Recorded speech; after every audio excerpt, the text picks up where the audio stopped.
आपातकाल की घोषणा की थी वो हमारे नागरिकों को देखते हुए, उनके अधिकारों को देखते हुए वो निर्णय लिया था।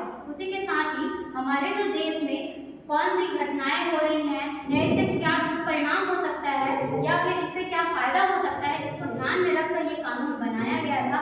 उसी के साथ ही इसमें जो है लोकतांत्रिक और हमारे जो जनता की आवाज़ है उसको मैं इस मंच के माध्यम से यही कहना चाहूँगी कि हमारे जो जनता है, हमारे जो शासन होते हैं, तो हमारे जो अधिकारी होते हैं, उन तक हमारी जनता की आवाज़ पहुँचे, क्योंकि शासन ये नहीं चाहता कि जनता की आवाज़ दब जाए।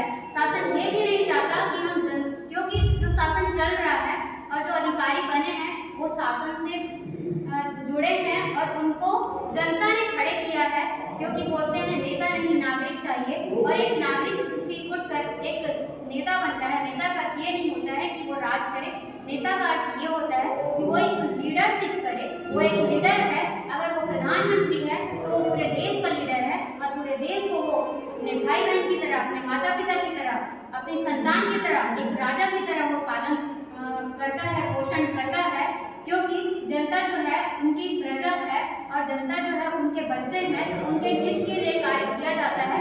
उसी प्रकार उस समय भी हमारे जो मंत्रीगण थे, हमारे जो नेता थे, हमारे जो पदाधिकारी थे, उन्होंने ऐसा निर्णय लिया था और उस समय जनता के हित में कार्य हो रहा था और जनता की आवाज़ को वहाँ तक पहुँचना और जनता की आवाज़ वहाँ तक ना दबे, क्योंकि इसमें संविधान की बात कही गई है। तो संविधान में हमें ये अधिकार है कि हमारी आवाज़ शासन तक पहुँचे और शासन की आवाज़ हम तक पहुँचे, क्योंकि शासन जो योजना बनाती है वो नागरिकों के हित के लिए होता है और नागरिकों की उन्नति के लिए होता है। और हम आगे बढ़ेंगे तभी हमारा देश आगे बढ़ेगा। और मैं यही अपनी चंद लाने से अपनी वाणी को विराम देना चाहूँगी कि आज हो गए धन्य यहाँ पर कि हमको ये धरा मिली, आज हो गए धन्य यहाँ पर हमको भारत माता मिली।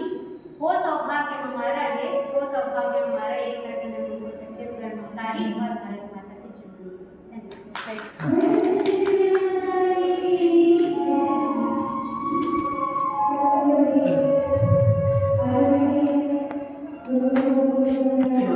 ओके।